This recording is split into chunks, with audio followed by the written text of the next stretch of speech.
यो हो बहसको साथमा कामना सेवा विकास बैंक, प्रगतिको आधार कामना सेवासँगको कारोबार।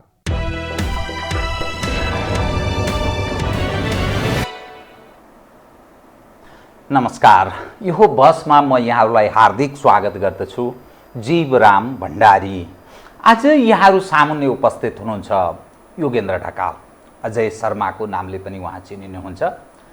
पूर्व राजदूत, वाम बुद्धिजीवी, वाम विश्लेषक भनेर यसरी नेपाली समाजमा अलि बढी चर्चा पनि हुने गर्छ, किनभने नेपालमा वामपन्थीहरू, कम्युनिस्टहरू, सामान्य मानिसले बुझ्ने भाषामा कम्युनिस्टहरूको ठुलो सङ्ख्यामा उपस्थिति छ।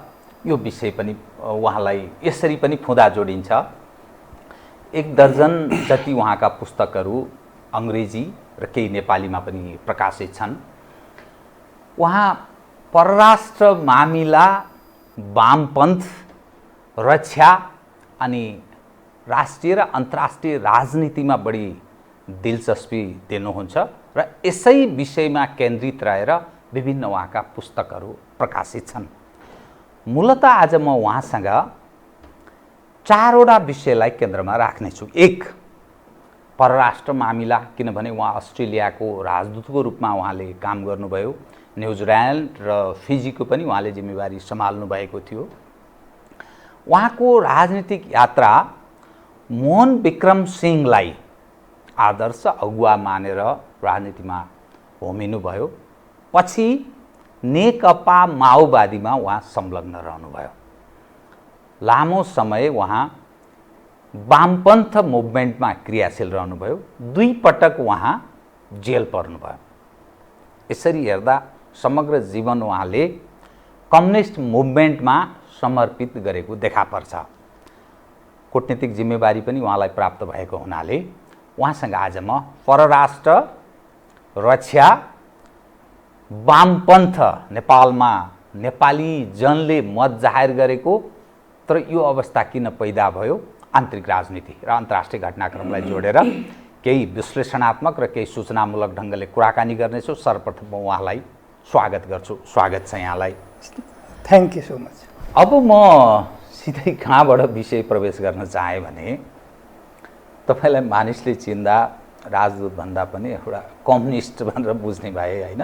सामान्य मानिसले अब यी अहिले भएका शासक या साना भुरा टाकुरी पार्टीहरू छन्, यी कम्युनिस्ट हुन् कि होइनन् भन्ने अलग छलफल, अलग बहसको विषय बन्न सक्छ। तर त्योभन्दा पनि यो जुन ठाउँमा नेपालका कम्युनिस्टहरू प्रवेश गरेका छन्, वामपन्थ, यी उपर तपाईँ के ठान्नुहुन्छ? किनभने तपाईँ जेल पनि पर्नुभयो, मसालमा इन्भल्भ रहनुभयो, पछि माओवादीमा रहनुभयो। अहिले माओवादीको अस्तित्व छ कि छैन भन्ने अलग विषय हुनसक्छ। माओवादी हुँ भनेर कसैले दाबी गर्दैनन्। विप्लवजीले अलग्गै नेपाल कम्युनिस्ट पार्टी उहाँ अलग एउटा गठन गर्नुभएको छ। मोहन वैद्यजी क्रान्तिकारी माओवादी भन्नुहुन्छ। त्यो माओवादी मात्रै त्यसरी फुँदा जोडेर हिँड्नु भएको छैन। प्रचण्डजीले एमालेसँग एकता गर्नुभयो, समर्पण भयो कि के भयो त्यो अलग छलफलको विषय। जुन ठाउँमा नेपालका कम्युनिस्टहरू प्रवेश गरेका छन्, यसले नेपाली जनलाई आकर्षित गरेको छ कि विकर्षण पैदा गरेको छ? मैले यहीँबाट सुरु गरेँ। यो राजनीतिक विषय अनि परराष्ट्र मामिला, रक्षासँग सम्बन्धित विषय क्रमशः उठान गर्छु, कृपया। प्रश्नको लागि धन्यवाद। यहाँले जुन प्रश्न राख्नुभयो, सामान्य हेर्दा अब एक प्रकारले सामान्य प्रकारको प्रश्न जस्तो लाग्छ, तर मलाई लाग्छ यो अत्यन्त महत्त्वपूर्ण प्रश्न छ र यो प्रश्नको यदि हामीले वस्तुवादी र सही जवाफ खोज्न सक्छौँ भने हामी धेरै समस्याबाट मुक्त हुन सक्छौँ। पहिलो कुरा। अब जहाँसम्म अहिलेको कम्युनिस्ट मुभमेन्टको कुरा छ, म यसलाई 2टा रूपमा हेर्नुपर्छ भन्ने मान्दछु। के एउटा संक्षिप्तमा बुदागत जानुभयो भने हामीलाई अलिक सजिलो हुन्छ कुरा गर्न, कृपया। ओके। एउटा जनताको कम्युनिस्टप्रतिको आकर्षण, कम्युनिस्ट भन्ने सिद्धान्त विचार राजनीतिप्रतिको आकर्षण एउटा आकर्षण या भ्रम दुवै ठिकै छ। होइन, जनताको त आकर्षणै हो, जनताको आकर्षण किनभने गर्छन् भनेर त्यो आकर्षण हो, अरूले नसके हुनाले काहीँ न काहीँ आकर्षण भयो, जनताको पक्षबाट त्यो आकर्षण हो। अर्को जुन हामी कम्युनिस्ट हौँ, मार्क्स एङ्गेल्स लेनिन स्टालिन माओसेतुङको लिगेसीलाई अहिले हामीले नेपालमा थापित गर्दैछौँ। सोभियत सङ्घको समाजवादको निर्माण र चिनको नयाँ जनवादी क्रान्तिको सफलतादेखि महान सर्वहारा सांस्कृतिक क्रान्तिसम्मको विरासतलाई हामीले नेपालमा थापित गर्दैछौँ अर्को पक्ष यो हो, त्यो दाबी हो, त्यो जस्ट दाबी हो, त्यसमा वास्तविकता छैन। अब यस सम्बन्धमा सबैभन्दा एउटा मेरो चाहिँ विश्लेषण के रहेको छ भने, पहिलो कुरो यी दुईटा पक्षलाई हामीले ध्यान दिनुपर्छ।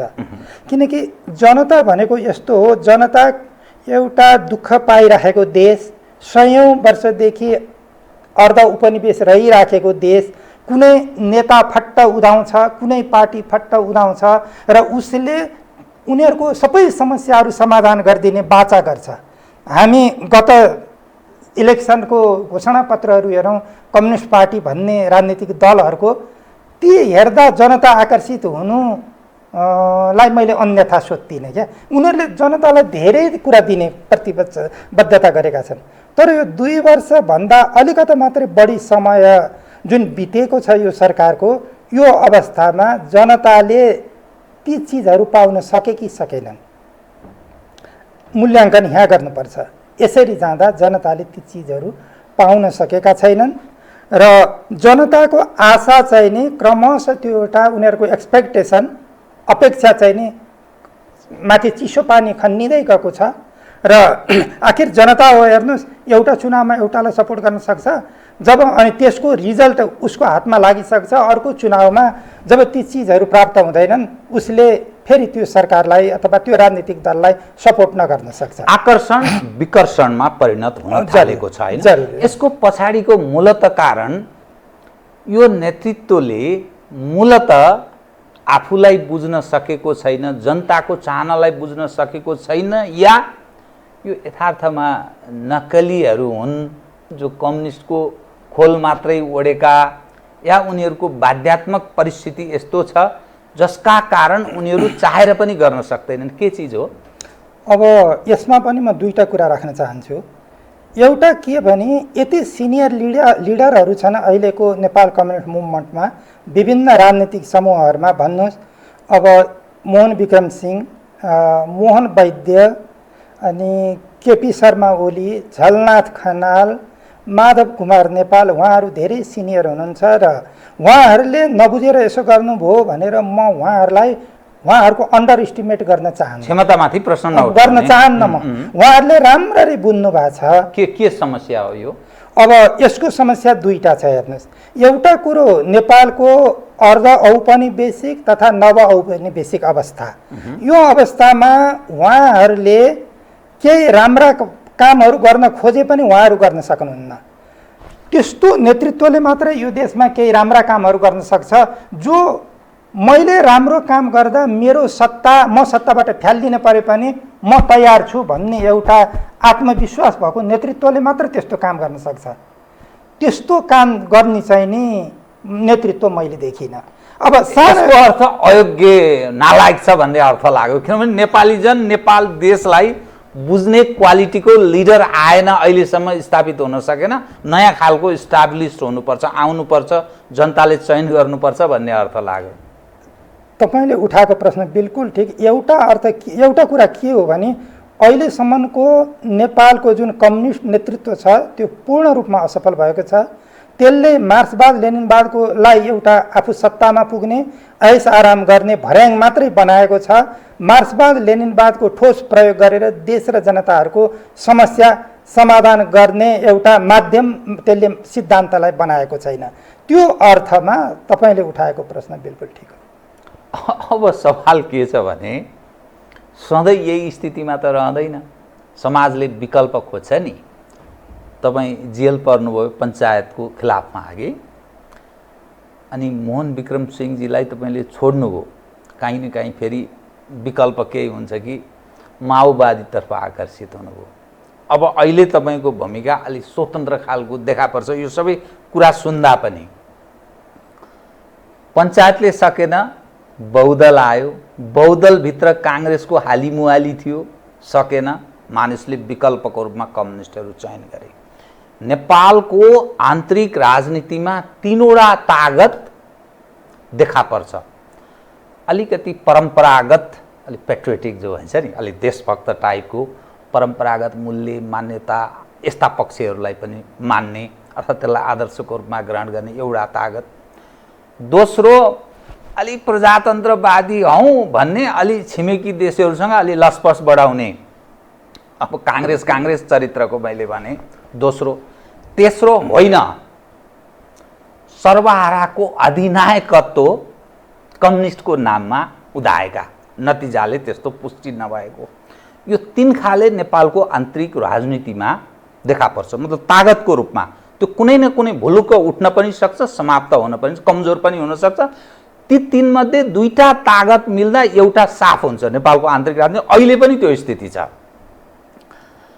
तीनैको परीक्षण भयो, तीनै सफाया, जनताका लागि कुनै योग्यता पनि देखाएनन्, नेतृत्व पनि देखाएनन्, पत्ता साफ हुँदैछन् क्रमशः एक पछि अर्को। अब के गर्ने ल बताउनुहोस्, अब कहाँ जान्छ? अब यो एउटा जटिल प्रश्न छ। हेर्नुहोस्, यसको मैले सिधा एउटा स्ट्रेट फरवर्ड जवाफ दिनु त्यति बुद्धिमानी हुन्छ जस्तो पनि लाग्दैन। जटिल प्रश्न छ क्या, यो जटिल प्रश्न छ। अब जस्तो यही क्रममा जुन यो पोलिटिक्स चाहिँ डेभलपिङ जुन प्रक्रियाबाट अगाडि बढिरहेको छ, यही क्रममा हामीले अघि भर्खर मात्रै अहिलेसम्मको नेतृत्व त्यस रूपमा आफूलाई थापित गर्न सकेन, एउटा जेन्युन प्याट्राइटिकको रूपमा, जेन्युन एउटा जनपक्षीय रूपमा थापित गर्न सकेन। त्यसको कारण के हो भन्नेमा मैले चर्चा गरेँ। एउटा नेपालको अर्ध औपनिवेशिक र नव औपनिवेशिक चरित्र हो, त्यसको प्रेसरमा यहाँको पोलिटिकल लिडरसिप हुन्छ, त्यसले गर्दा उसले गर्न सक्दैन। अर्को कुरो, त्यो अवस्थामा पनि केही गर्न सक्ने अवस्था निश्चित रूपमा हुन्छ, हामीले सोसाइटीलाई अगाडि बढाउन सक्छौँ। तर त्यस प्रकारको अवस्थामा अगाडि बढ्नको लागि, समाजलाई बढाउनको लागि, राष्ट्रको पक्षमा काम गर्नको लागि एउटा जनताप्रति विश्वास भएको र आफ्नो माटोप्रति एउटा अपार माया भएको आत्मविश्वासी लिडरसिप चाहिन्छ। त्यस प्रकारको लिडरसिप चाहिने सत्तामा पुग्नेहरूमा, अहिले मैले जति कुरा गरिरहेको छु सत्तामा पुग्नेहरूको सम्बन्धमा गरिरहेको छु। जो सत्तामा छैनन् उनीहरूको बारे बेग्लै विश्लेषण गरौँला। अब त्यो अवस्थामा अब अहिले पछिल्लो समयमा आएर अब सरकारका विभिन्न गतिविधिहरू, कोरोनालाई एड्रेस गर्ने, भ्रष्टाचारलाई नियन्त्रण गर्ने आदि इत्यादि बारेमा मेरो त्यसमा मैले यो सरकारको सपोर्ट गर्दिनँ। तर अलिकता राष्ट्रिय पक्षमा, राष्ट्रिय स्वतन्त्रताको पक्षमा केपी शर्मा ओलीको सरकारले अलिकता आफूमा त्यस प्रकारको आत्मविश्वास पैदा गरेको मैले देखेँ। तुलनात्मक हिजोको भन्दा अलि बढी कि हिजो पनि ओलीले गर्न चाहेको थियो, आज चाहिँ अलि हिजो नसकेको आज चाहिँ गरेको के स्थिति हो? अब मेरो विचारमा अब हामी इतिहासको मूल्याङ्कनतिर जान थाल्यौँ भनी चाहिँ नि हामी कहाँ पुग्छौँ थाहा छैन। हामीले अब कसैले जस्तो लियो टाल्टाएको एउटा 3 क्वेसन्स भन्ने एउटा राम्रो एस्से छ, त्यसमा एउटा जोगीसितको प्रश्नमा सबैभन्दा महत्त्वपूर्ण कुरा के हो त भन्नेमा present time is the most important time भन्ने एउटा क्वेसनको जवाब छ। हेर्नुहोस्, वर्तमान महत्त्व। त्यसले गर्दा अब म अहिले विगततिर जान चाहन्न। ठिक छ, वर्तमानमै कुरा गरौँ। ठिक छ, वर्तमान र भविष्यलाई केन्द्रमा राखेर कुरा गरौँ। ठिक छ, अब भविष्य पनि पोलिटिक्स एउटा प्योर साइन्स होइन। पोलिटिक्स हाँक्ने नेताहरू एउटा आइन्स्टाइनहरू जस्ता साइन्टिस्ट होइनन्, उनीहरू सोसियल साइन्टिस्ट हुन्। अब मान्छेको मन हो, हिजो कहाँ थियो, आज कहाँ छ, भोलि कहाँ पुग्छ, नो प्रब्लम, वर्तमानमै कुरा गरौँ। जस्ट इस्यु वाइज र वर्तमान दुईटा कुरालाई मात्रै समाउ। त्यसो गर्दा अहिले केपी शर्मा ओलीको सरकारले जुन यो नक्सा नक्सा प्रकाशित गर्ने जुन प्रकारको हिम्मत गर्यो, त्यो आफू सत्ताबाट फ्यालिदिन सक्ने खतरालाई मोलेरै गरेको हो, नम्बर 1। नम्बर 2, नागरिकता सम्बन्धमा जुन प्रकारको संशोधन विधेयक प्रस्तुत गरे राज्य समितिबाट व्यवस्था समितिबाट पारित गरेर तल लगियो त्यो पनि एउटा हिम्मतिलो कुरो हो। म त के भन्छु अरू हिम्मतिलो अरू कुरा अरू हिम्मतिलोमा अब भनौँ कूटनीतिक म एउटा राजदूत पनि भएको हिसाबमा प्रधानमन्त्रीज्यूले बोलेका कतिपय कुराहरू मलाई टपल गर्नको निम्ति दिल्लीदेखि काठमाडौँ लागेको छ, ओपनली बोलिएको कुरा। अब राम मन्दिरको कुरा, अब कूटनीतिक रूपबाट यी कुरा पनि त्यति मिलेका छैनन्। तर कूटनीतिक रूपबाट मिलेको नमिलेको भन्ने कुरा विधि र प्रक्रियाको कुरो हो। उहाँले उठाएको कुरालाई इग्नोर गर्नुहुन्न। त्यो विधि र प्रक्रियाबाट ती कुरा मिलेका हुन् नहुन्, तर उहाँले जुन कुरा उठाउनु भयो ती कुराहरू उहाँको सत्ता फ्यालिदिनका लागि पर्याप्त छन्। म अलिकति त्यसबारे इतिहासमा कोट्याएँ। यहाँले नक्साकै सन्दर्भमा सन् 1816 को सुगौली सन्धि पश्चात जुन सुगौली सन्धिमा जुन खाले सम्झौता भयो नेपाल र इस्ट इन्डिया कम्पनी बीच, होइन, त्यो सुगौली सन्धिले काली नदी वारी नेपालको सरहद, त्यसलाई अधिकार सम्पन्न नेपालको भूमिको रूपमा जुन ढङ्गले प्रदान भएको छ, अर्थात् त्यो सम्झौताको रूपमा जसरी हामीलाई प्राप्त भयो, फेरि पछिल्लो समयमा अनेकौं कालखण्ड, त्यो इतिहासको लामो पार्ट छ, त्यो कुरा गर्दा प्रश्नकै रूपमा धेरै लामो हुन सक्छ। महाकाली सन्धि त लामो समय छैन। महाकाली सन्धि जुन बेला भयो, महाकाली सन्धि भएका बेला नै काली नदीको उद्गम स्थल खुट्याइदिएको भए आज यो अभिगत हुँदैन थियो। एक नम्बर 2, समस्या त लिपुलेख, कालापानी, लिम्पियाधुराको मात्रै छैन, सुस्ताको पनि छ। अनि विज्ञहरू भन्छन् 71 स्थानमा अतिक्रमण भएको छ। दक्षिणको मात्रै छैन, उत्तरको पनि अलिअलि छ। किन दक्षिणको मात्रै हामी कुरा गर्छौँ? नेपालको कुरा गरौँ न। किन यता कोही चीन परस्त, कोही भारत परस्त, कोही अमेरिका, कोही युरोपियन किन हुनु जरुरी छ? कोही पाकिस्तानी? त्यो नेपालको बारेमा बोलिदिने कोही भएन के? सवाल त अहिले यस्तो भयो त, तपाईँ कूटनीतिक वृत्तका मानिसहरू भन्नुहोस् या रक्षासँग सम्बन्धित राजनीतिक दलका कथित अगुवाहरू, त एकपछि अर्को त्यो भएको गल्ती चाहिँ अर्कोको भागमा खुट्याइदिने अनि धेरै राम्रो काम गरे भनेर यहाँ जनताका माझमा भ्रम सिर्जना गर्ने। अनि त्यही मानिलिनुहोस् नक्सा जारी, अब नक्सा भएर के गर्ने? भोग चलन अर्कोको छ, त्यही नक्सा लिएर 2.5 वर्षपछि ओलीजीहरू मैले चाहिँ पृथ्वीनारायण शाहभन्दा मैले धेरै ठुलो काम गरेँ भनेर भोट माग्न जाने त होला। अरू के गर्ने बताइदिनुहोस् त ल। अब यसमा के भने सीमा तपाईले भनेको जस्तो मेरो आफ्नो व्यक्तिगत विचार दृष्टिकोण त के छ भने हामीले यो लिम्पियाधुरा क्षेत्रको मात्र हैन, नेपालले भारतसित क्लेम गर्ने भनेको 1815 सम्म नेपालको सार्वभौम सत्ता अन्तर्गत रहेको सम्पूर्ण भूभाग क्लेम गर्नुपर्छ। ठीक, जब ब्रिटिस चुक्यादेखि अब फेरि नक्सा फेरि अर्को जारी गर्ने, फेरि यो गलत त्यो। अनि संविधान जारी गर्दा कहाँ जानु, कहाँ हुनुहुन्थ्यो उहाँहरू? ती 601 ती के संविधान सभाका सदस्य हुन् कि ती आँखा नदेख्ने मान्छे हुन् कि कहाँ थिए ती? बताइदिनुहोस् त। अब यो नेपालको राजनीतिको विडम्बना नै छ। हेर्नुहोस्, स्वविवेक प्रयोग नगर्ने अनि नेतृत्वले जुन इस्यु दिन्छ, जुन एउटा नाराहरू दिन्छ, त्यसको पछि लाग्ने कार्यकर्ता र जनताको एक प्रकारको यो विडम्बना छ नेपालको। त्यसले गर्दा अब नेताहरूले पनि फाइदा लिइरहेछन् र विदेशी शक्तिहरूले पनि फाइदा लिइरहेछन्। अब जाउँ, तपाईँले राखेको प्रश्न साह्रै महत्त्वपूर्ण प्रश्नहरू राख्नुभएको छ कि अब नेपालको सीमा विवादमा म पहिला छोटोवालालाई सकिहाल्छु, चीनसितको सकिहाल्छु। चीनसितकोमा 61-62 तिर हामीहरूको सीमा विवाद यति माइक्रो र यति राम्रो साइन्टिफिक तरिकाले भएको छ। त्यति बेला महेन्द्र, बीपी कोइराला अनि माओ सेतुङ, चाउ एनलाई हरकै पहल कदमीमा, र त्यसले गर्दा मलाई चीनसितको सीमा विवाद त्यस्तो छ भन्ने लाग्दैन। तर के भइदिन्छ भने लामो समयसम्म दुवै देशले आफ्नो सीमालाई अपडेट नगरिराखेको अवस्थामा कहिलेकाहीँ आफसे आफ गाउँलेहरू यताको मान्छे अलिकता उता जाने उताको मान्छे अलिकति यता आउने यस्ता कुराहरू हुन सक्छन्। मलाई लाग्छ यदि यसबाट केही प्रब्लम पैदा भएको भए हामीले त्यसलाई चीनसित समाधान गर्न सक्छौँ जस्तो लाग्छ। त्यति सिरियसली अहिले इन्डियाले नेपालको भूभाग मिच्यो, लिम्पियाधुरामा त्योसित कम्पेयरै गर्न मिल्दैन। त्यो एउटा हाम्रो त्रुटि धेरै छैन तर सुगम पनि छैन हामीलाई। त्यो एउटा रिडाइरेक्ट गर्ने इस्युलाई रिडाइरेक्ट गर्ने तरिका मात्र जस्तो लाग्छ। अब अर्को कुरो, पहिलो कुरो त इन्डियासितको सीमा नै तय गर्नुपर्छ। त्यो सीमा भनेको 1815सम्म नेपालको सार्वभौम सत्ता अन्तर्गत रहेको भूभाग नेपालले माग्नुपर्छ। बकाइदाले दुई मुलुक बिचको टकमा वार्तामा प्रस्ताव पेश गर्नुपर्छ।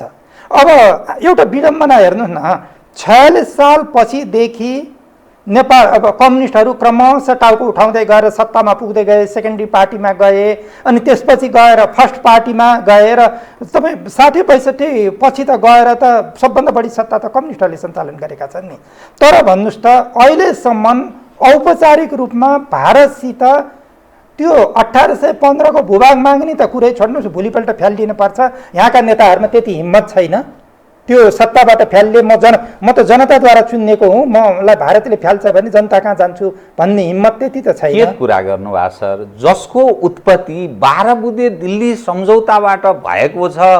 तपाईँ गौरव त गर्नुहुन्छ कम्युनिस्टहरू बडा देशभक्त, यी त उत्पत्ति नै त्यहीँबाट। तपाईँ कम्युनिस्टको उत्पत्ति 6 सालमा भारतबाट भएको छ, 3 सालमा काङ्ग्रेसको भएको छ। पटक पटकका नेपालको राजनैतिक परिवर्तनमा भारतीयहरूको निर्णायक महत्त्वपूर्ण भूमिका छ। अनि तपाईँ त्यत्रो तपाईँ कल्पना गरिरहनु भएको छ यो नेतृत्व यो सिस्टमबाट त्यत्रो ठुलो चेन्ज आउँछ भनेर। अब यस सम्बन्धमा पनि अर्को प्रश्न पनि जोडियो, महत्त्वपूर्ण प्रश्न, कि नेपालको डेमोक्रेटिक मुभमेन्टको सबैभन्दा ठुलो एउटा नकारात्मक पक्ष के हो भने राजतन्त्रलाई कमजोर पारेपछि, पहिला राणा शासनलाई कमजोर पारेपछि राजा र काङ्ग्रेस आएपछि डेमोक्रेसी भयो, त्यो मान्यता रह्यो। अनि त्यसपछि गएर खास गरेर 46 सालको आन्दोलनपछि र अझ 62-63 को आन्दोलनपछि चाहिँ के भयो भने राजा गएपछि डेमोक्रेसी आयो। अब तपाईँ अहिलेको साम्राज्यवाद र सर्वहारा क्रान्तिको युगमा डेमोक्रेसी एब्सोल्युट त हुन्न नि। कसको लागि डेमोक्रेसी थियो? आज नेपालका धनाढ्यहरू दलाल पुँजीपतिहरूको लागि डेमोक्रेसी कि अनि जनताको लागि डेमोक्रेसी कि? त्यो तपाईँले हेर्न सक्नुहुन्छ। मुगलिन बजारमा मुगलिनबाट नारायणघाट जाँदा, मुगलिनबाट पोखरा जाँदा बाटामा साना साना पसल राखेर बसेका ती पसलेहरूको लागि डेमोक्रेसी कि चेपाङहरूको लागि डेमोक्रेसी? आज माडीमा चेपाङहरूलाई हात्ती लगाएर उनीहरूको साना साना कटेजहरूमा आगो लगाएर कसको लागि? त्यसले गर्दा डेमोक्रेसी भन्ने कुरो निवर्गीय हुँदैन, त्यो पक्षधर हुन्छ। अब डेमोक्रेसी त तपाईँ हेर्न सक्नुहुन्छ, नेपालका नेताहरूको सत्तामा पुग्नुभन्दा अगाडिको सम्पत्ति हेर्नुहोस् र पुगेपछिको सम्पत्ति, उनीहरूको फलोवर्सहरूको अस्तिसम्म तपाईँ हाम्रो अगाडि एउटा चप्पल लाउन गाह्रो पर्ने मान्छेहरू, हामीसित पकेट खर्च लिन पर्ने मानिसहरू आज प्राडो छ 2.5 करोडको गाडी चढेर हिँड्छन्। त्यो पैसा कहाँबाट आउँछ? त्यो उनीहरू वास्तवमा नेताहरूलाई बिगार्ने यस्तो मान्छेहरू हुन् र भोटको लागि यस्तालाई संरक्षण गर्ने खराब नेताहरू हुन्। यो देशको कम्प्लेक्सिटी त्यो हो। त्यसले गर्दा नेपालको, म कम्युनिस्टहरूको कुरा गर्दैछु, काङ्ग्रेसको गर्दैन, कि कम्युनिस्टहरूले साम्राज्यवाद र सर्वहारा क्रान्तिको युगमा डेमोक्रेटिक मुभमेन्ट केलाई भन्नुपर्छ भने एउटा कुरो ठिक छ, सामन्तवाद विरुद्ध क्यापिटलिस्ट मुभमेन्ट डेमोक्रेटिक हो, तर अहिलेको युगमा त्यो होइन। मार्क्स एङ्गल्सको समयमा त्यो कुरा हो हजुर। जति बेला क्यापिटलिजम राइजिङमा थियो, जति बेला डिक्लाइनिङमा थियो फ्युडालिजम, त्यो बेलामा त्यो कुरा सही हो। तर तपाईँ जुन बेलामा क्यापिटलिजम आज रियाक्सनरिस्ट भइसक्यो, जस्तो 1900 पछि गएर भन्नुहोस्, र त्यो अवस्थामा गएपछि अनिको डेमोक्रेटिक मुभमेन्ट भनेको चाहिँ नि त्यो मुभमेन्टले आफ्नो देशमा साम्राज्यवादलाई कमजोर पार्छ कि पार्दैन, मुख्य क्राइटेरिया त्यो हुनुपर्छ। तर नेपालका सबै जो खाँटी कम्युनिस्टहरूको कुरा गरौँ र एउटा नक्कली कम्युनिस्टहरूको कुरा गरौँ, राजा हटाउने, उनीहरूलाई सत्तामा पुर्याइदिएपछि त्यो डेमोक्रेसी एकदम। भन्नुहोस्। अब भन्न थाल्यो कि यो देशमा त डेमोक्रेटिक मुभमेन्ट नै सिद्धियो, अब इकोनोमिक रिभोल्युसनको कुरा गर्न थाल्यो भने उनीहरूलाई सत्तामा पुर्याइदिएपछि त राजनीतिक क्रान्ति सिद्धियो। राजनीतिक परिवर्तन चाहिएन। हेर्नुहोस् यो बाटो हेर्नुहोस्, म अहिले आएँ चाबेलको बाटो, मैले ट्याक्सी ड्राइभरलाई भने हेर यो आज 125 दिनको नाका यो लकडाउन पछि मान्छे बाहिर निस्किँदा बाटो सल्ल भइदिएको भए पनि त सरकारलाई धन्यवाद दिन्थे नि।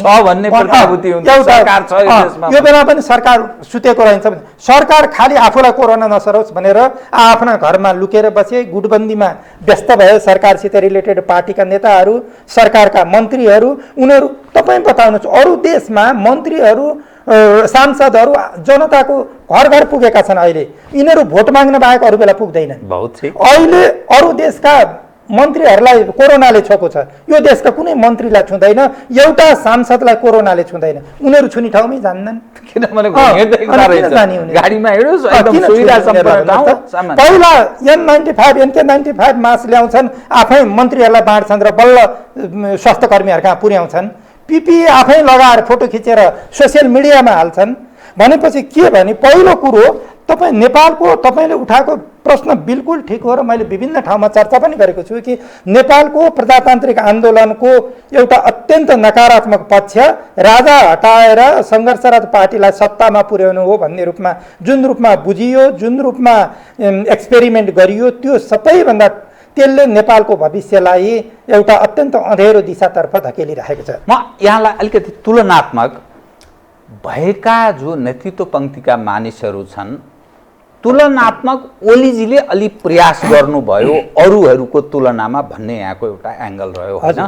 त्यसमा मेरो पनि विमति छैन। किन भन्नुहुन्छ भने चीनसँग व्यापार र पारवानको सम्झौता र सन्धि गर्नुभयो, त्यो एउटा उपलब्धिमूलक। राजा महेन्द्र जसरी कोदारी राजमार्ग खोले तत्पश्चातको एउटा उपलब्धिको रूपमै, किनभने भारत बेष्टित जो मुलुक थियो अब भारत बेष्टित मात्रै रहेन भन्ने एउटा सन्देश गएको छ। नक्सा मलाई लाग्छ 31-32 सालसम्म त्यो चुचो जुन अहिले ओलीजीले जारी गरेको नक्सा त्यो नेपालको नक्सामै थियो र विद्यार्थीहरूले पढेको 32 सालसम्म, 32 सालमा टेक्निकली कसरी बिगारे के गरे त्यो अलग पार्ट हो।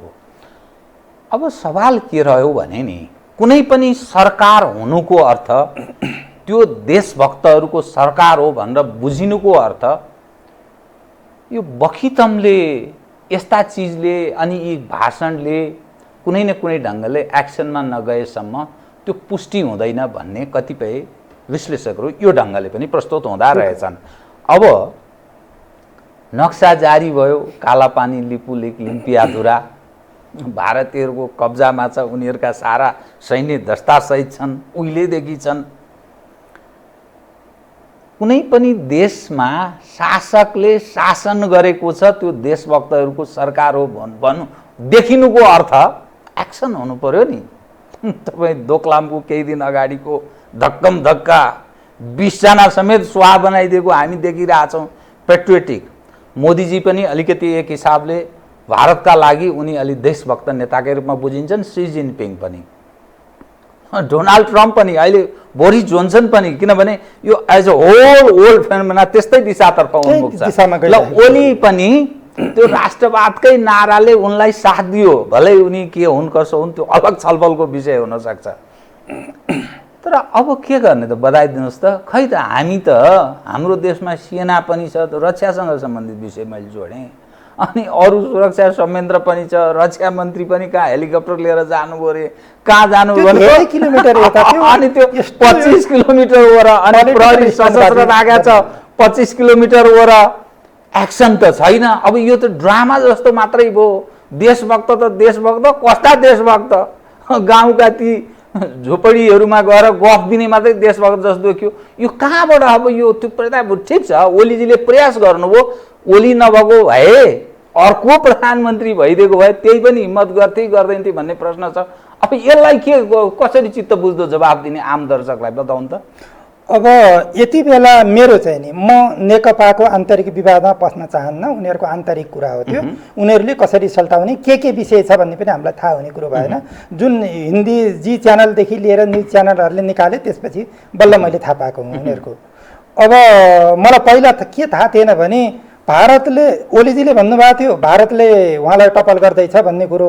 अब मलाई यो कुरो थाहा थिएन कि अब उहाँको राजीनामा भारतले मागेको होइन रहेछ, प्रचण्डजीले मागेको भन्ने कुरो मलाई थाहा थिएन।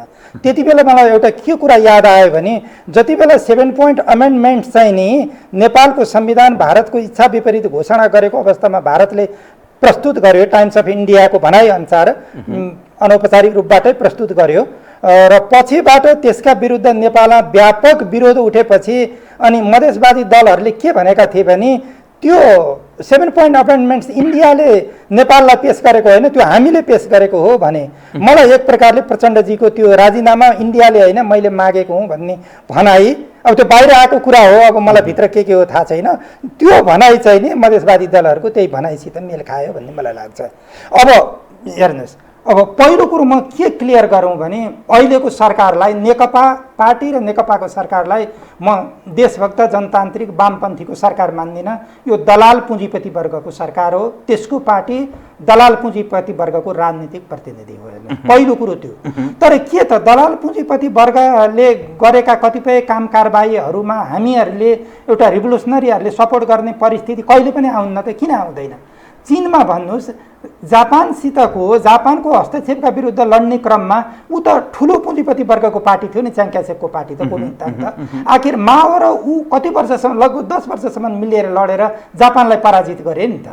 भनेको मतलब इस्यु वाइज मिल्ने भन्ने कुरा हामीले उसलाई दलाल घोषणा गरिसकेपछि पनि मिल्न सक्छौँ। हेर्नु अहिले यो सरकार नेकपाको जुन मैले केही स्टेपहरूको कुरा गरेँ, जस्तो ओलीजीको कुरा गर्नुहुन्छ भने यो जुन आर्थिक नाकाबन्दी बेलाको उहाँको स्ट्यान्ड, त्यसमा कतिपय राष्ट्रिय चिजहरू दिनुभयो, तर उहाँ अहिलेसम्म कुनै पनि राष्ट्रियतासित रिलेटेड जुन एउटा नाराहरू दिनुभएको छ, उहाँ सक्सिसै चाहिँ नि नक्सा प्रकाशन गर्नेमा हुनुभयो र पारवाहन सन्धिमा हुनुभयो, तर अरू चाहिँ नि अब उहाँ त्यति सक्सिस भएको मैले देखाएको छैन। अब त्यो उहाँको एउटा पोलिटिकल स्टन्टबाजी मात्रै भएका कारणले सक्सिस नभएको हो कि पार्टीभित्र उहाँले काम गर्न नपाएकोले सक्सिस नभएको हो, त्यसको लागि हामीले समयको प्रतीक्षा गर्नुपर्छ। अब अहिले नेकपा र सरकारको सन्दर्भमा कुरा गर्नुहुन्छ भने मलाई के लाग्छ भने नक्सा प्रकाशन गरेपछि अनि तपाईँको यो भारतसितको जुन क्रमशः विवाद बढ्दै गइसकेपछि नेकपा एक भएर तपाईँको नेतृत्वमा यी कुरा उठाउनुभयो। भोलि तपाईँले यदि ओलीले छोड्न लाए पनि म त के भन्छु भने ओलीजीले छोड्न लाए पनि तपाईँ छोड्न पाउनुहुन्न। यस्तो यस्तो इस्यु तपाईँले उठाउनु भएको छ, भोलि हामीले पुरा गर्न सक्दैनौँ अनि हामी त बदनाम हुन्छौँ नि। तपाईँ राष्ट्रवादीमा गनिनुहुन्छ, देशभक्तमा, हामी त दलालमा इन्डियासित मिलेर इस्युहरू प्यारालाइज गरायो भन्नेमा जान्छौँ। त्यसले गर्दा तपाईँले छोड्न पाउनुहुन्न, उठाएको इस्यु तपाईँ कम्प्लिट गर्नुहोस् भन्नु पर्थ्यो नि।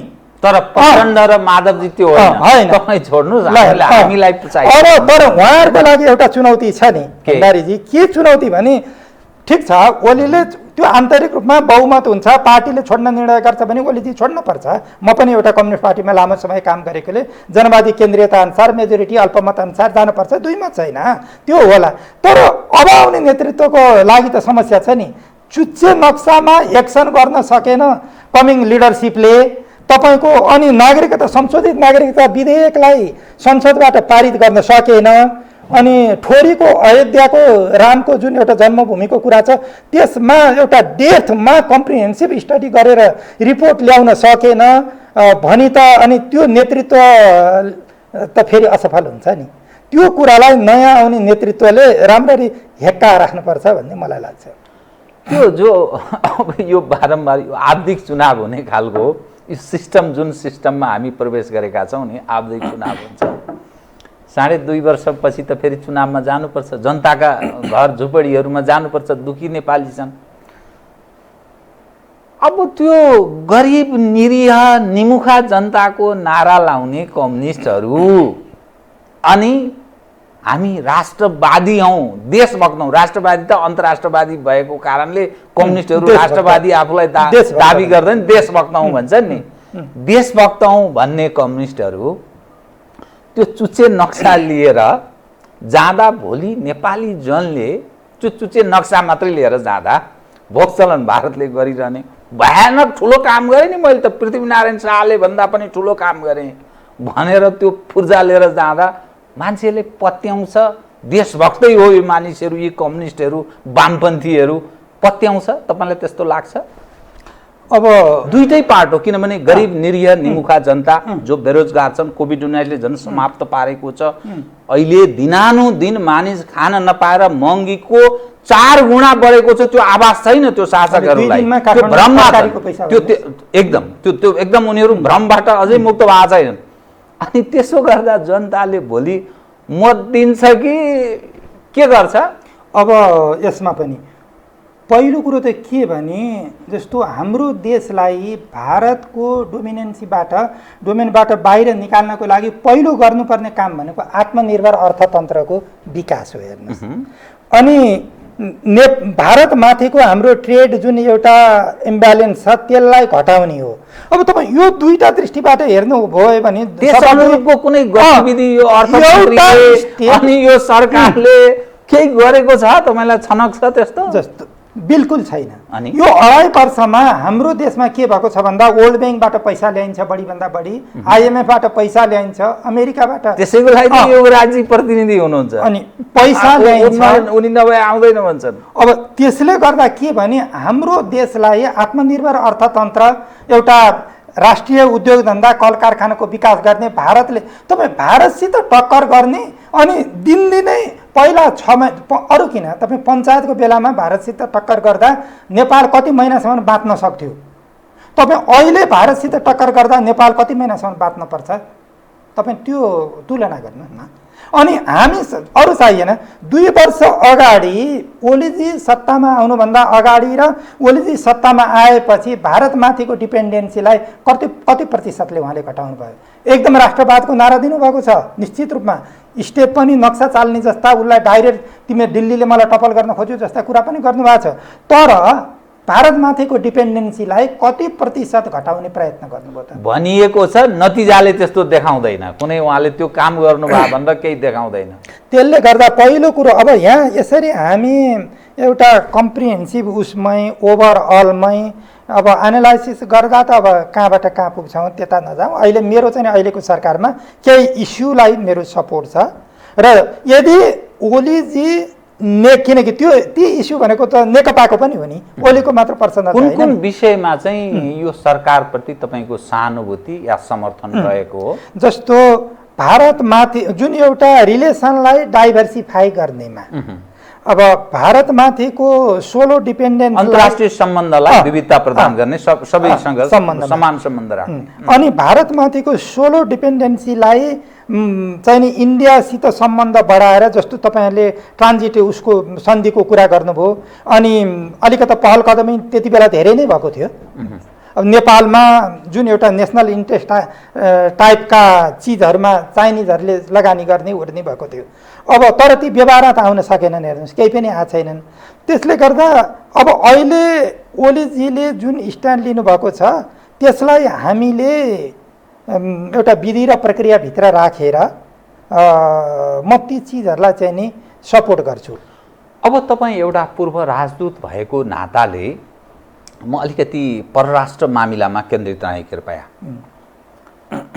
नेपाल असंलग्न राष्ट्रहरूको जो शिखर सम्मेलन भयो बेलग्रेडको, तत्पश्चात नेपाल असंलग्न राष्ट्रहरूको त्यो एउटा संस्थासँग आबद्ध छ। संलग्न हुनुहुन्न, नेपालले अलिक असंलग्न भएर आफ्नो भूमिका निर्वाह गर्नुपर्छ भन्ने दृष्टिकोण छ। परराष्ट्रले सायद त्यो प्रयास गरेको कुरा बारम्बार एडभोकेसी गर्छन्। तर यहाँ हरेक सरकार आउँछ, एक खाले आयो भने दक्षिण परस्त, अर्को खाले आयो भने उत्तर परस्त, अलि अर्को खाले आउँदा अर्कै परस्तको कुरा हुने गर्छ। पछिल्लो समयमा काहीँ न काहीँ तपाईँले एडभोकेसी के गर्नुभएको छ भने अब यो असंलग्नको तुक छैन। तपाईँ एज अ पूर्व राजदूतको हिसाबले मैले प्रश्न गरिरहेको छु। अब संलग्न भएर जानुपर्छ नेपाल जस्तो देश यदि विकास गर्ने हो भने भन्नुभएको छ। विश्व जुन ढङ्गले एक छत्र अमेरिकीहरूको केही समय अघि थियो, धेरै पहिले एक ध्रुव थिएन, सोभियत सङ्घ हुँदा अलग खालको त्यस्तो स्थिति थियो। सोभियत सङ्घले एउटा विश्वको नेतृत्व गर्थ्यो, अमेरिकीहरू अर्को विश्वको नेतृत्व गर्थ्यो। तपाईँले त्यो विषय उठान गर्नुभयो, यो बडा महत्त्वपूर्ण नेपाल जस्तो देशका लागि यो समाप्तिको दिशामा लैजाने र काहीँ न काहीँ केही मानिसहरूले तपाईँको आलोचना पनि गरे यो उत्तर गाइडेड भएर उहाँले विषय उठान गर्नुभयो कि क्या हो, किन भने त्यो उनीहरू किन त्यस्तो दाबी गर्दा रहेछन् भने दक्षिणमा भारत जुन शक्तिशाली छ, भारत भन्नुको अर्थ अमेरिकीहरू त्यहीँ भित्रै छन् भनेर बुझ्नुपर्छ। चीनको अलग खाले स्वार्थ छ, उसको प्रतिस्पर्धा अमेरिकासँग छ। हामी जस्तो देशलाई त्यो बाल मतलब गर्दैन, आफ्नो स्वार्थका हिसाबले काहीँ न काहीँ भुरे टाकुरहरूलाई प्रयोग गर्ने कुरा हो।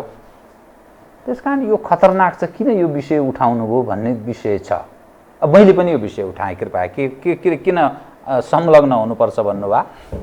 ओके, मेरो विश्लेषण के छ भने तपाईँको त्यति बेला जति बेला असंलग्न आन्दोलन अगाडि बढ्यो त्यति बेला दुईवटा कुराहरूमा हामीले ध्यान दिनुपर्छ। एउटा कुरो त्यो 61 वरिपरितिर संसार दुईवटा खेमामा विभाजित थियो र त्यसको नेतृत्व एउटा अमेरिकी साम्राज्यवादले गर्थ्यो र अर्को सोभियत सामाजिक साम्राज्यवादले गर्थ्यो। साम्राज्यवाद चाहिँ सोभियत साम्राज्यवाद, दुईटै साम्राज्यवाद, दुईटै साम्राज्यवाद मात्र पनि होइन, दुईटै आक्रामक साम्राज्यवाद।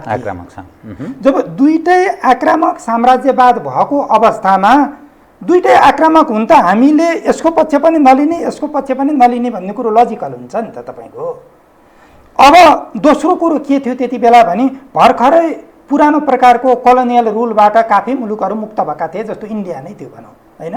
जब कोलोनियल रुलबाट भर्खरै मुक्त भएकोमा त्यति बेला अमेरिकाले एउटा कोलोनियल अपरेसनको एक्सप्लोइटेसनको नयाँ रूपमा फेरि पुरानो कोलोनीहरूलाई आफ्नो अन्तर्गत पार्न चङ्गुला पार्ने प्रयत्न गर्दै थियो। त्यो अवस्थामा त्यो चङ्गुला नपर्नको लागि नम्बर 1 स्वतन्त्र रूपबाट अगाडि बढ्नको लागि, नम्बर 2 दुईटै आक्रामक मुलुकहरू भएको अवस्थामा यो आक्रामक मुलुकको पक्षमा पनि नलाग्ने यो आक्रामक मुलुकको पक्षमा पनि नलाग्ने भन्ने यी दुईटा रिजनले गर्दा त्यति बेला हामी असंलग्न हुनुपर्छ भनेर जानु चाहिँ नि उचित हुन्थ्यो भन्ने मेरो विश्लेषण हो। अब तपाईँ अहिलेको कुरा गर्नुहुन्छ भने अहिले संसारमा आक्रामक ब्लकको नेतृत्व अमेरिकाले गरेको छ र जसको सबभन्दा क्लोजेस्ट फ्रेन्ड भनेको बेलायत हो, अमेरिकाले गरेको छ। अब हेर्नुहोस्, म चीन भारत दुईटालाई साम्राज्यवादी मुलुक मान्छु। चीन सामाजिक साम्राज्यवादी मुलुक हो, भारत क्यापिटलिस्ट साम्राज्यवादी मुलुक हो। अब रुस साम्राज्यवादी मुलुक हो, तर अब रुस चीनको अमेरिकासित अन्तर्विरोध छ। अब त्यो अवस्थामा के भने अन्तर्विरोध छ त अमेरिकाले के गर्छ भने अहिलेको आफ्नो सोल सुपर पावर पोजिसन जुन सोभियत सङ्घको विघटनपछि उसलाई आफसे प्राप्त भयो त्यो पोजिसन फरएभर गर्न चाहन्छ। अब अहिले चाइना त्यसको लागि एउटा चुनौती बनेर आएको छ। अब अनि अमेरिकाको चीनसितको अन्तर्विरोधको बाहिर जे कुरा व्यापारहरू आदि इत्यादि देखाए पनि भित्र गुह्य कुरो भनेको के हो भने उसले चीनलाई एउटा होस्टाइल कम्पिटेटर मान्छ, वो रिजनल लेभल र ओल्ड लेभलको। अब त्यो अवस्थामा मेरो विश्लेषण के छ भने यो अवस्थामा अहिले संसार आक्रामक इम्पेरियलिस्ट चाहिँ नि अमेरिका हो, सोल सुपर पावर अमेरिका हो, उनीहरू डिफेन्सिभ इम्पेरियलिस्ट हुन्। चीन डिफेन्सिभ इम्पेरियलिस्ट हो, रसिया यति बेलामा डिफेन्सिभ इम्पेरियलिस्ट हो। उनीहरू आफ्नो इम्पेरियलिस्ट जुन एउटा इम्पेरियल पावर त्यसको रक्षा गर्न चाहन्छन्, ऊ चाहिँ नि एग्रेसिभली उनीहरूलाई त्यहाँबाट खसालेर सोल सुपर पावरलाई को पोजिसनलाई फरएभर गर्न चाहन्छ। यी दुईटा बिचको जुन अन्तर्विरोध छ त्यो अन्तर्विरोधमा साम्राज्यवादी अब यहाँ दुईटा दृष्टिकोण छ। एउटा के छ भने यदि यो अन्तर्विरोध इन्टर इम्पेरियलिस्ट नै हो भने कम्युनिस्टहरू किन त्यहाँ सामेल हुने, इन्टर इम्पेरियलिस्ट नहुने छोडिदिउँ भन्ने कुरो छ। अब अर्को के हुनसक्छ भने एग्रेसिभ इम्पेरियलिस्टको विरुद्धमा हामीले कैयन इस्यु वाइजमा यो जुन डिफेन्सिभ इम्पेरियलिस्ट छन् उनीहरूसित ट्याक्टिकल युनिटी गर्न सकिन्छ भन्ने एउटा विश्लेषण छ। हो, यो दोस्रो विश्लेषण मेरो विश्लेषण रहेको छ। त्यसले गर्दा जस्तो भन्नुहोस् ट्याक्टिकल संलग्नता त्यति हो, त्यो त यो ग्लोबल पावरमा अनि ट्याक्टिकल संलग्नता चाहिँ कतातर्फ होइन। अब यति बेला भनेको तपाईँको अमेरिकी धुरीका विरुद्धको कन्ट्रीहरूसित हुन्छ। हेर्नुहोस् फेरि यो चाहिँ एउटा प्रतिनिधित्व काहीँ न काहीँ प्रत्येकको रूपमा ओलीजीले काम गर्न सक्नुहुन्छ या उहाँ त्यो काम गर्दै हुनुहुन्छ जस्तो तपाईँलाई लाग्छ? म अब उहाँकोलाई मैले अहिलेसम्म किनकि पिक्चर क्लियर भइसकेको छैन उहाँको, मैले अहिलेसम्म उहाँकोमा बुझेको के भने इन्डियामा दक्षिणवालाहरू चाहिँ यो सरकारलाई उत्तर परस्त भनेर भन्छ नि त ओलीजीको नेतृत्वलाई, त्यस कारणले तपाईँलाई त्यस्तो लाग्छ भन्न खोजेँ मैले। अब यसमा के भने अब एउटा कुरो उहाँले अहिले प्रेजेन्ट प्राइम मिनिस्टरले इन्डियामाथिको डोमिनेन्सी चाहिँ नि घटाउन खोज्नु भएको छ। इन्डिया जो नेपालमा उसले आफूलाई पर्मानेन्ट रेजिडेन्ट पावर मान्छ त्यसलाई चाहिँ नि घटाउन खोज्नु भएको छ। तर त्यसलाई घटाउन खोज्ने क्रममा उहाँले नेपाली जनता यहाँको आत्मनिर्भर अर्थतन्त्रको विकास गरेर त्यो घटाउन खोज्नु भएको छैन क्या। उहाँले चीन र अमेरिकाको सहयोग लिएर त्यो घटाउन खोज्नु भएको छ। अब बहुपोलार भारतलाई अमेरिकासँग अलग राखेर हेर्नुपर्छ नेपालले किन? या होइन, दुईवटा कुरो छ हेर्नु। तपाईँ अमेरिकन पोलिटिक्सलाई हामीले यति सजिलै ऊ अहिले इन्डिया उसको पक्षको, इन्डियालाई उसले पुरा प्रोटेक्ट गर्छ भन्ने रूपमा हामीले हेर्नुहुन्न। अमेरिका एउटा कुरो त डिप्लोमेसीमा स्ट्रेटेजीमा उनीहरू यति एबल, यति क्यापेबिलिटी भएको कन्ट्री छ। त्यहाँका पेन्टागन र वासिङटनका जुन CIA FBI यति एबल छन् आफ्नो इम्पेरियलिस्ट प्रिन्सिपल र पोलिटिकल इन्ट्रेस्टलाई कन्टिन्यू गर्न, मेन्टेन गर्न, रिटेन गर्न कि तपाईँ हामी लगभग कल्पना पनि गर्न सकिन्न। नेपालको सन्दर्भमा इन्डिया एउटा औजार हो अमेरिकाको लागि, त्यहाँभन्दा केही ठिक, त्यसमा मैले विमति जनाइन। नेपालको आन्तरिक राजनीतिमा अन्तर्राष्ट्रिय तागत प्रिभेल गर्छ र त्यसका ब्रोकरहरू नेपालको शासन प्रशासनमा निर्णायक नीति निर्माता र निर्णायक तहमा छन् भनेर भनिन्छ। त्यो हेर्दा तपाईँ सबभन्दा प्रिभेल गर्ने तागत कुन देख्नुहुन्छ? उत्तर, दक्षिण या पश्चिमा नेपालको आन्तरिक राजनीतिमा जसले प्रभाव पार्छ? चाहे जुनसुकै नाममा हुन्, कम्युनिस्टका नाममा हुन्, एकदम क्रान्तिकारी भनेर देखा पर्छन्, नतिजा अर्को देखिन्छ, डेमोक्रेट हौँ भनेर देखा पर्छन्, कोही जातीयवादी, जातीय क्षेत्रीय लिङ्गीय भेगीय अधिकारवाला भनेर देखा पर्छन्, कोही फेरि अलिक पेट्रियोटिक भनेर पनि देखा पर्छन्। कुन तागत नेपालको आन्तरिक राजनीतिमा बढी प्ले गर्छ जसका कारण नेपाल यो हविगत, यो कन्त बिजोग भएको छ? अब मेरो चाहिँ विश्लेषणमा यसमा अहिले नेपालमा प्रभाव पार्ने भन्ने अर्थमा, सेन्समा चाहिँ हामीले अहिले भारत र पश्चिमा, अमेरिकी नेतृत्वको पश्चिमालाई लगभग एउटै बास्केट हालेर हेरे हुन्छ भन्ने लाग्छ। जस्तो हामी सबैलाई थाहा छ 18 वर्षसम्म अमेरिकाले त भारत थ्रु मात्रै नेपाल हेरेको हो नि। अब आएर जुन चाइनाको राइज भयो र त्यसपछि एसिया पेसिफिक र south China sea, east China सीमा चाइनाको प्रेजेन्स बढेर गयो। अब चाहिँ नि नेपाल मैले डाइरेक्ट हेर्नुपर्छ भन्ने निष्कर्षमा अमेरिका नेतृत्व पुग्यो। त्यो नेतृत्वमा पुगेपछि चीनको पनि क्रमशः नेपालमा एउटा छिमेकी मुलुक, चीनको उपस्थिति एग्रेसिभ कि स्वाभाविक हो अहिले पछिल्लो? के भने एग्रेसिभ र स्वाभाविक भन्नेमा त नजाउँ, स्वाभाविक पनि होइन। उसको चीन एउटा साम्राज्यवादी मुलुक हो, त्यसले गर्दा उसको आफ्नो इन्ट्रेस्ट निश्चित रूपमा यहाँ हुन्छ हेर्नुहोस्। तर एउटा कुरो हामीले के भने आक्रामक साम्राज्यवाद र डिफेन्सिभ साम्राज्यवाद भनेको अर्थ के भने चीनको यहाँ इन्ट्रेस्ट अरू केही गर्नु छैन कि पश्चिमाहरू र भारतीयहरू एन्टी चाइनिज गतिविधि नेपालमा गर्न नपाउन् भन्ने उनीहरूको इन्ट्रेस्ट त्यो हो नि। फेरि त्यो मात्र गर्न नपाउने हो भने चीनलाई नेपालले विकास गरोस्, अगाडि बढोस्, कुनै स्वार्थ छैन। त्यसमा अगेन्स्ट गर्दैन। जहाँसम्म भारतको कुरा गर्नुहुन्छ, भारत त नेपाल एउटा विकसित भएर स्टेबल भएको नै हेर्न चाहन्न नि, उसमाथि आश्रित हुँदैन। तर चीनको सन्दर्भमा यो कुरा सही होइन। चीनको एउटै इन्ट्रेस्ट भनेको पहिला त एन्टी तिब्बतियन मुभमेन्ट मात्र थियो, अब त्यो होइन, एन्टी चाइनिज हो। अब पुरा मेनलाइन उसको क्षेत्र बढेर गएको छ। अब जस्तो कि इन्डो पेसिफिक स्ट्रेटेजी यदि नेपालले जुन सुरुका दिनहरूमा वर्तमान सरकारै केही न केही त गएकै हो हेर्नुहोस्, त्यसको पक्षमा गएकै हो, आन्तरिक मिटिङहरू चलेकै हो, उहाँको यो क्षेत्रको पेसिफिक कमान्डवालाहरू आएर भेटेकै हो, सबै गरेको हो नि। पछि एकदम विरोध भएपछि अलिकति ब्याकमा गयो यिनीहरू। आन्तरिक रूपमा के भइरहेछ हामीलाई अझै पनि थाहा छैन हेर्नुहोस्। रणनीतिक हिसाबले नेपाल महत्त्वपूर्ण क्षेत्रमा पर्न थालेछ भन्ने यसरी बुझ्नु पर्यो। अन्तर्राष्ट्रिय सबै तागतको ध्यान केन्द्रित हुन थालेछ। अनि एमसिसीलाई तपाईँ कसरी हेर्नुहुन्छ? म कार्यक्रमको अन्त्यतिर आएँ कि त्यस कारणले मिलेनियम च्यालेन्ज कर्पोरेसनको नाममा भवन्डर छ, नेकपा जो तुलनात्मक अलिक देशभक्त भन्नुहुन्छ, फेरि ओलीजी त्यसको एडभोकेसी गरिरहनु भएको छ, फेरि अब प्रचण्ड र माधवहरू त्यसको विरोध जस्तो रहन्छ। ड्रामा यसो हेर्दा ड्रामा गरी जस्तो लाग्छ हामीलाई त, कुनै एउटा कलाकारले मञ्चन गरिरहेछ यो देशमा त्यस्तो लाग्छ। नेपाली काङ्ग्रेस त्यसको चाहिँ दिलो ज्यान दिएर एकदम हम्बर हानेको हानै छ, हाम्रो एमसिसी कहाँ गयो, हाम्रो एमसिसी भन्छ। अनि यो फेरि अलिक विरोधाभास भयो के यो यो के कसरी बुझ्ने हो यो? अब यो निश्चित रूपमा जटिल छ त, अलि माइक्रो रूपबाट हामीले हेर्नुपर्छ।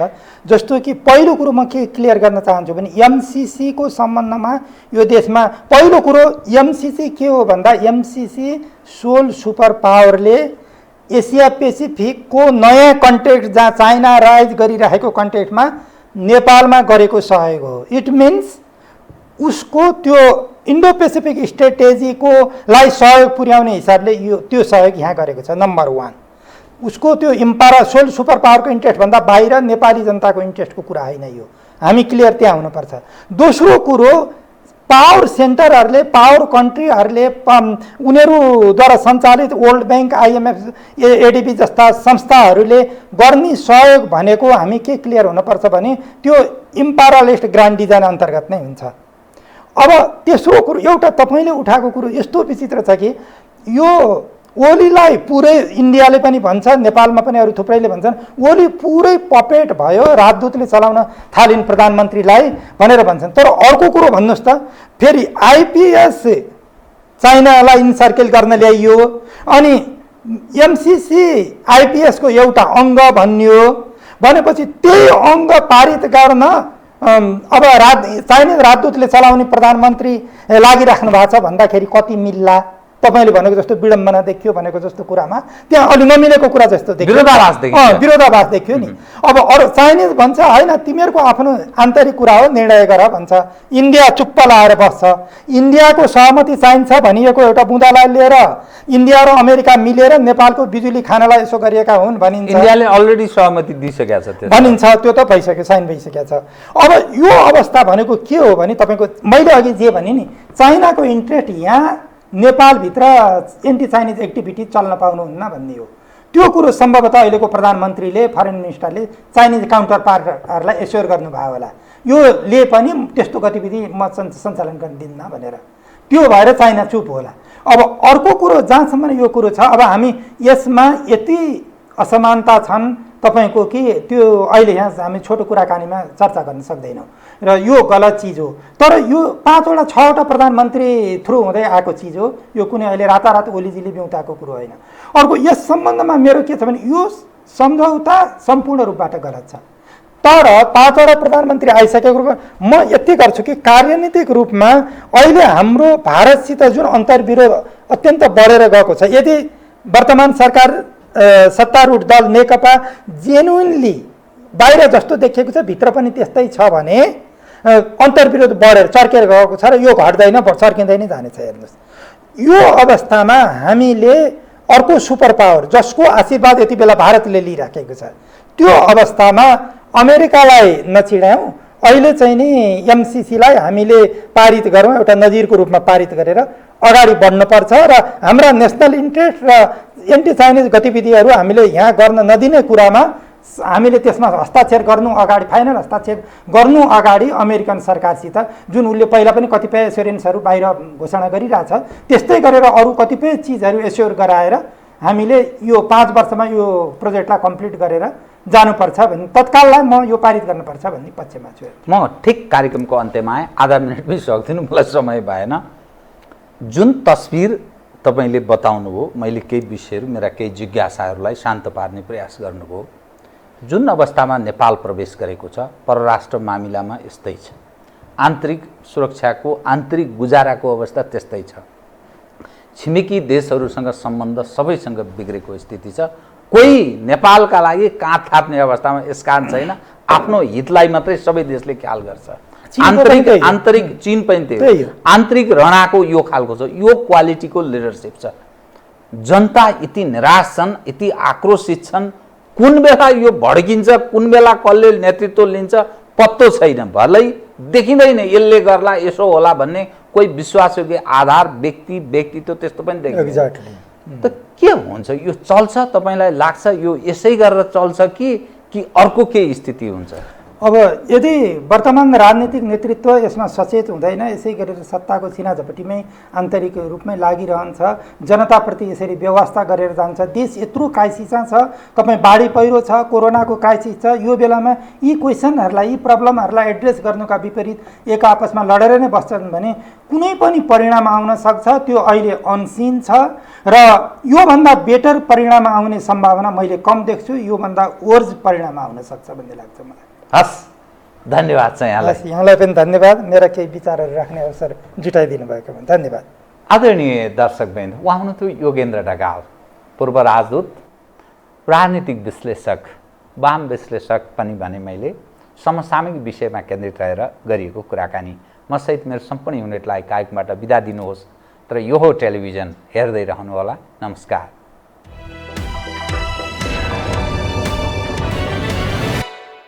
यो हो बहसको साथमा कामना सेवा विकास बैंक, प्रगतिको आधार कामना सेवासँगको कारोबार।